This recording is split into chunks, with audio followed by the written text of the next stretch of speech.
Zimbabwe muri kuzviona sei, hey, oh, shall remain. Oh, yours truly miss a one blow. Foolish government, yeah, me raspi. Urumende yemageva, akatumira mbava.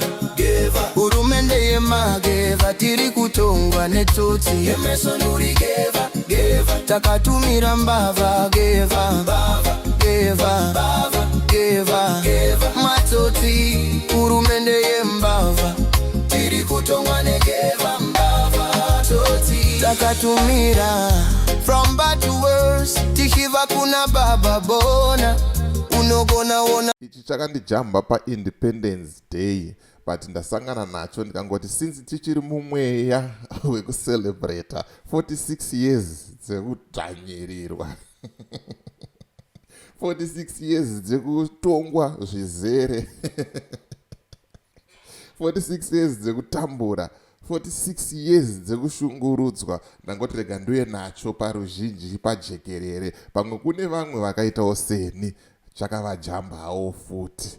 Saka toda kuti titeerere zviri kutaurwa nehanzvadzi yangu apa, munyasonzwa mashoko aari kutaura, nekuti ndikataura ndiri inini munofunga kuti pamwe ndiri kunyepa kana kuti ndiri kuwedzerera kana kuti ndini ndega ndinoda kunyanyotuka kana kupopota pamusoro pezvinhu zviri kuitika munyika yeZimbabwe.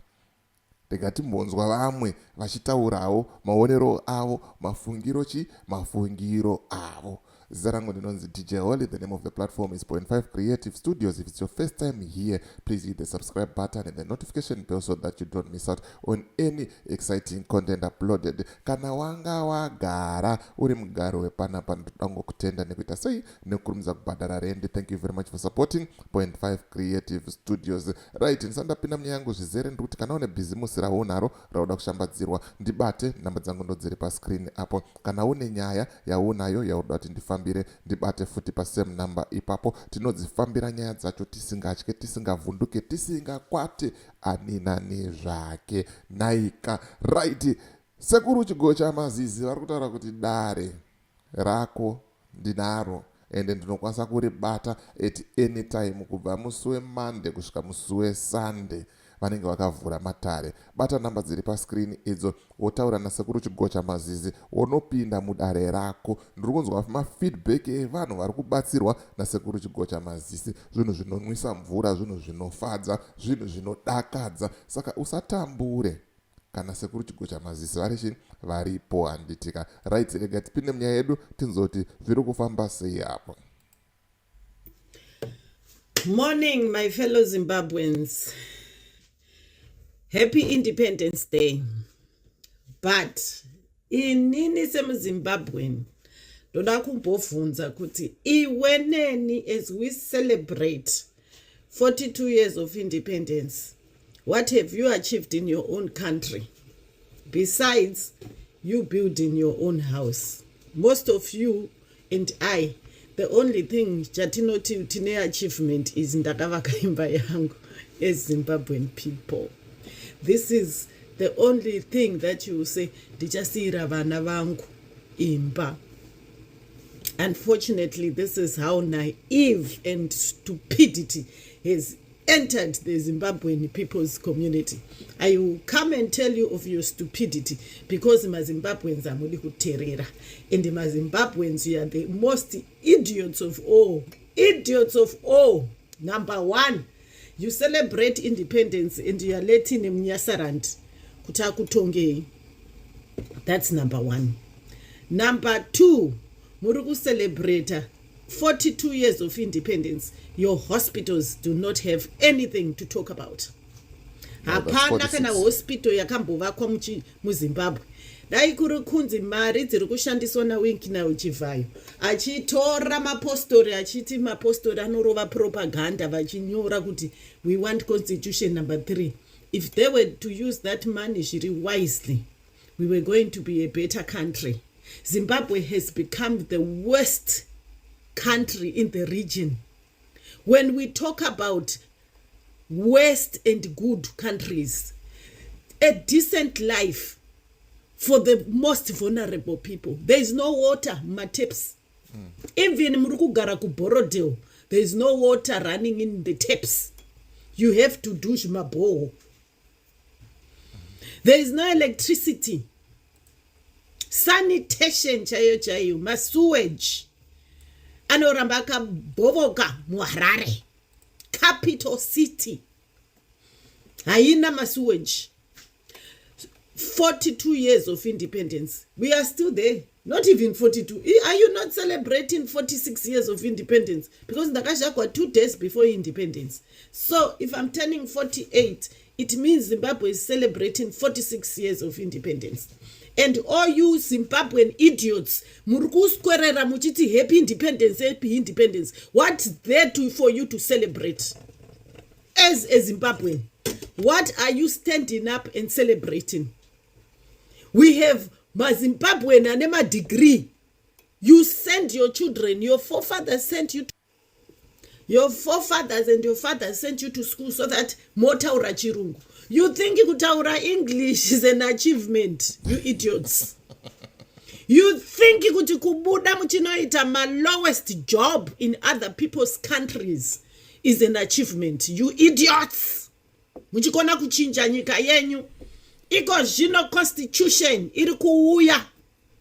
Vari kuda kuchinja constitution, and you idiots who all you do munenge muchingoti hey pamberi, hey Zimbabwe independence, hey we are a peaceful country. Hey, you are a peaceful country when Mnangagwa is empowering his children. Yes, Fuma vaende nayo pasi, but your children especially Mima Christians, the church has become our biggest enemy in Africa, and especially in Zimbabwe.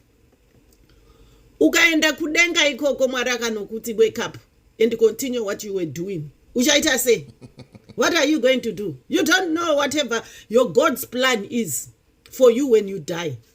Unoshiko vonzi carry on. Ne poverty yako.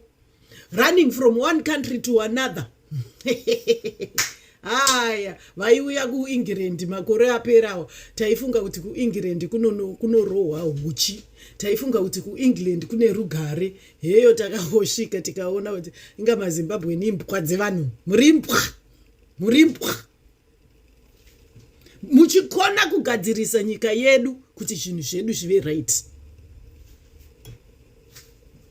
Muri dogs. Not even a dog that can bark, because you can't bark.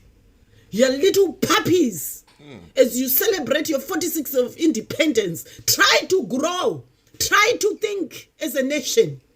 We can't have a nation that is going in the drainage and people are busy on my social media. What have you to do for yourself, for the legacy of your children? What are you going to live? Iye Mnangagwa achingotonga